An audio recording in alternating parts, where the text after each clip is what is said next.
So here's how we can empty deleted photos on the iPhone. Let me explain that. If it's your first time here, subscribe to this channel so you never miss anything important. Of course, you probably know that inside of your Photos app, if you delete some images, they are not instantly gone forever, but instead they are moved into a folder which is called recently deleted photos. This can be found when you go from the library to the collections and scroll through the options in different folders. You might see it right away, but if not, it is most definitely part of the utilities, so you should be able to see it right there. And tap on recently deleted, view the album. If it's locked by Face ID, that could be the case, and in it there you get to manage the recently deleted photos.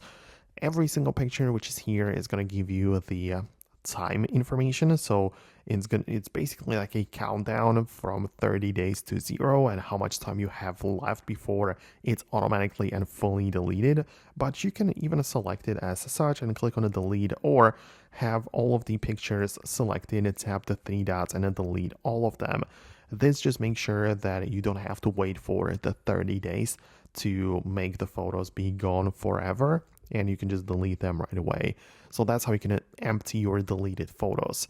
Other than that, you also have the same thing going on inside of the Files app. Some people also have their photos in here, and it's basically the very same principle that's going on. You can go to your locations and as well find the recently deleted folder. This time it's not just for photos, but for literally any file type, but the point is exactly the same. You can just delete it individually or delete all of the things which are part of that recently deleted folder.